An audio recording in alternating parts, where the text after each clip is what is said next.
Hi, everyone. Hope you're doing well. I've enjoyed reading your examples and your stories of others who have inspired a shared vision in your own organizations.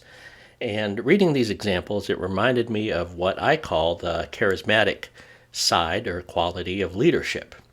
And by charismatic, I don't mean that it's the person with charm or someone with great exemplary oratory skills, but it's really about people who understand others and building them up at the core of who they are.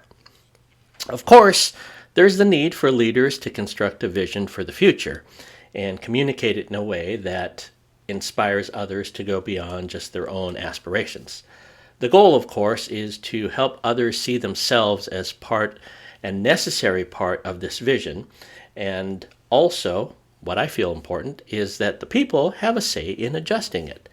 The key word for this week that strikes me is this word common. Common goals, common vision, common good, common ideals.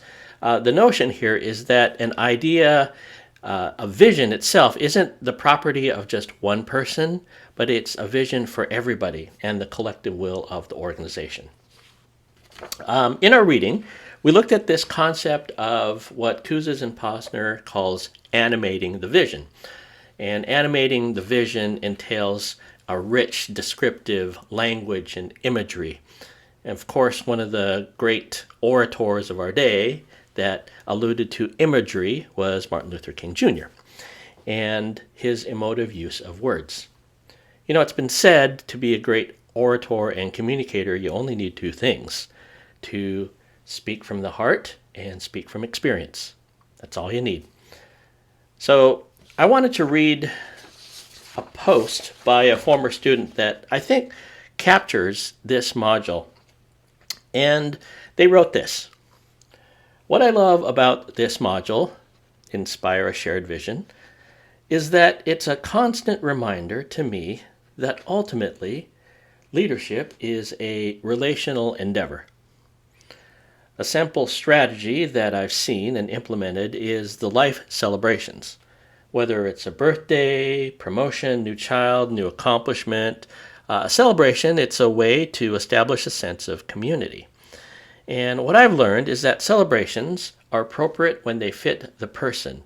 That is inspiring. Sometimes a celebration that's inspiring can actually backfire because it doesn't necessarily jive, their words, with that person. An example is a gift card being given to the person who has spotted the most typos in a large publication. While all these strategies, they're good practices as leaders, what I believe the most important part in inspiring a shared vision and communicating it to others is to speak to the heart. Speaking to the heart, as Svensson in his research on esprit de corps noted, that the intangible effects of engaged and motivated employees needed several action steps.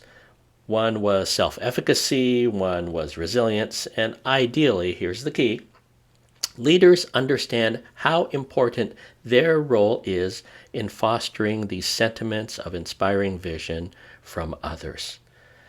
In its simple practice, this whole idea is challenging because inspiring a vision in others requires leaders to understand people and understand and communicate with them in a personal and genuine way. Anyway, next week we'll talk about the final exemplary practice, and that is called Encourage the Heart.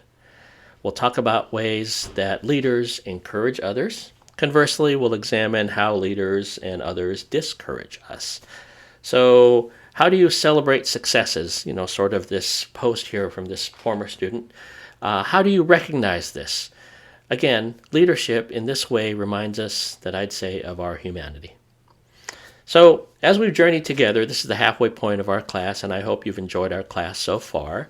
I want you to reflect back, and I encourage you to reflect back on your experience so far. What do you like so far? Are there things that you'd like to see in the second half of the class moving forward? Let me know as you post. Continue to do so. And that's it for now. I will see you all online.